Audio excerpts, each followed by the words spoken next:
স্বজন হারানোর বেদনা যে কতটা যন্ত্রণাময় সেটা সেই বুঝে যিনি তার আপনজন হারিয়েছেন।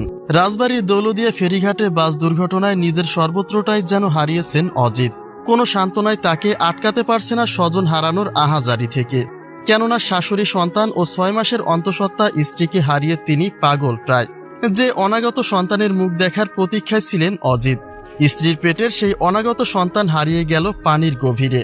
এখন যেন অজিতের এই নিঃসঙ্গ জীবনে বেঁচে থাকাটাই সবচেয়ে বড় অভিশাপ। দুর্ঘটনা থেকে তিনি বেঁচে ফিরে দিয়েছেন চোখের সামনে স্ত্রী সন্তানের পানির গভীরে তলিয়ে যাওয়ার হৃদয় বিদারক বর্ণনা।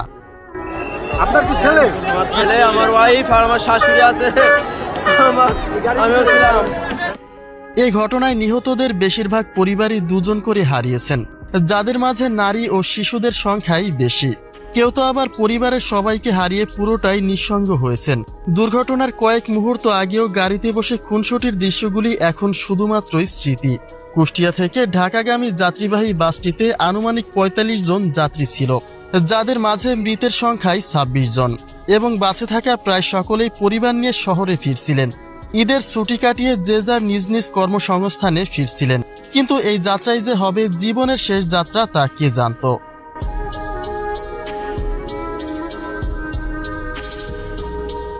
এই ঘটনায় যারা বেঁচে ফিরেছেন তাদের কাছে এর চেয়ে মৃত্যুই যেন ছিল সহজ।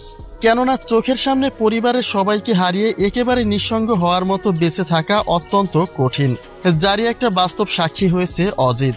তিনি দেখেছেন তার শাশুড়ি, স্ত্রী, সন্তান কতটা যন্ত্রণায় কাতরিয়েছে, কিন্তু সবকিছু শুধু চোখ মেলে তাকিয়ে দেখা ছাড়া আর কিছুই করার ছিল না অজিতের। তিনি যে কেন বেঁচে ফিরলেন সেই আক্ষেপটাই অজিতের। অজিত বলছেন এখন একাকী এই নিঃসঙ্গ জীবন নিয়ে কি করে বেঁচে থাকবেন তিনি। আর থাকলেও স্ত্রী সন্তানের এমন মর্মান্তিক মৃত্যু ঘটনা আজীবন স্মৃতি হয়ে তাড়া করে বেড়াবে তাকে, যেটা তাকে প্রতিনিয়তই দেবে মৃত্যুর যন্ত্রণা।